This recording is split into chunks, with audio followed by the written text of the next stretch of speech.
fast operating boats on the river. A big, you're okay. And now we'll go to this bridge in front of us. You can see the name on the bridge, Waterloo, but it's got a nickname, this one.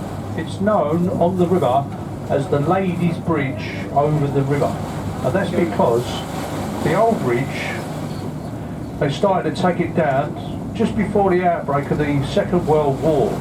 And then when the war broke out, the men were away fighting for king and country, so all the girls at home, they stepped in and started doing all the manual work. So 90% of the labour on this bridge, dismantling the old one, building this, it was ladies. And that's why we call it the Ladies' Bridge over the River Thames. Now I'm sure you can see, gentlemen, that the girls of London made an excellent job of that bridge. Well done the ladies, well done girls. Give yourselves a little clap. But there was obviously a man in charge. But he probably thought he was, instead of child support geezer. Just on the left, this long white building with a green dome on the top, Somerset House, over 200 years old. So that's where they used to keep all the records of births, deaths and marriages of all English and Welsh people.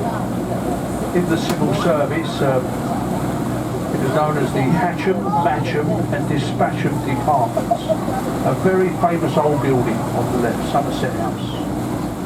And there you can see the lion's heads clearly on the river wall to the left. So at a good spring tide, the lions drink the river water. The large white ship to the left is the Wellington, served with the British Navy during the Second World War. And she's now a livery hall for the company of master mariners for the old sea captains of London. And Prince Charles, a member of the company. Don't see what it is in London now today, folks. Look, the old phone boxes now, most of them have been removed from the streets of London because they're all redundant, because we've all got mobile telephones. That red telephone box on the left has recently been converted into a luxury one-bedroom riverside apartment. And seriously, next to it, you see the little blue box, don't see a lot of them about now. They're the old police telephone boxes. Used to have a lot of these around London. Before the police had a radio, they could go into one of these boxes and phone directly to Scotland Yard to ask for assistance. On the right, the red brick building, Stamford Wharf. It's an old refrigeration warehouse, now Riverside Apartments. And it's where a very famous brand was made years ago, the Oxo stock cube. It was made in this building years ago. Look at the tower on the roof of the building. See the windows spell out the word Oxo, advertising the product made here years ago.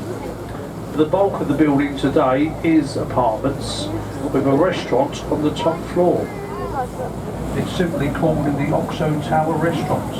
If you want to look it up, gentlemen, to take your wife there, or your girlfriend, or somebody else's wife.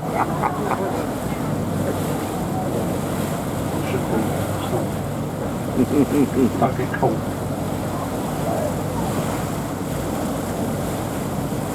I did, I got caught up there. My wife was on another table with her boyfriend. Look on the left, folks. Lovely shot, if you've got cameras. Lovely view of St Paul's over Blackfriars Bridge. The building on the left with the columns, the circular building, Unilever House, offices for Lever Brothers, the soap and detergent manufacturer. It's a nice building, Unilever House to the left. And this old Blackfriars Bridge was opened by Queen Victoria in 1869. Look at the support of the bridge, the big marble column and a nice design, designed to look like a church pulpit. And they were built like that on the request of Queen Victoria to commemorate the Blackfriars Monastery that stood on the left-hand shore years ago. And these red columns also designed to look support it for the same reason. They're the old supports of an old railway that was here years ago. The first railway over the river, the old Alexandra Railway Bridge. This other bridge is Blackfriars Railway Bridge. It's the only bridge over the river, the railway, that's got a direct line right through the capital. And trains come from the south coast, Brighton, up to London, through the capital, north, left, out to Luton, Northampton and Bedfordshire. Look up to the left, folks, St Paul from Ludgate Hill only stands 365 feet high. The reason for that height, it represents 1 foot for each day of the year. Something you remember, the dome of St Paul is beautifully painted inside, worth seeing if you get the chance.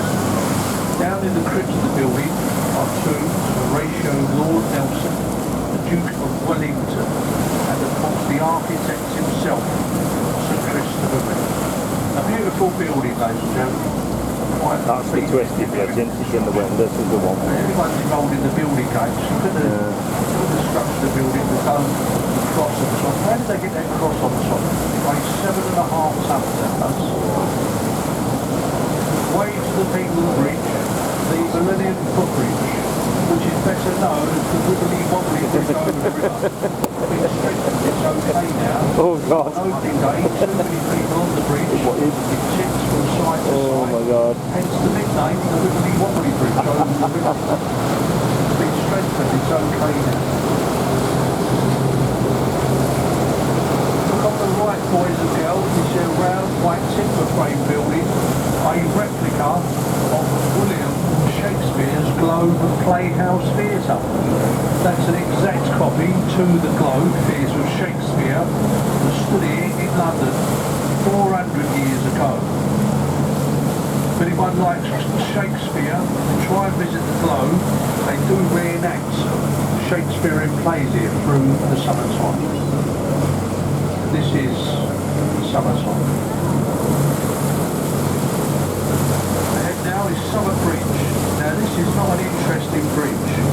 It's a bridge.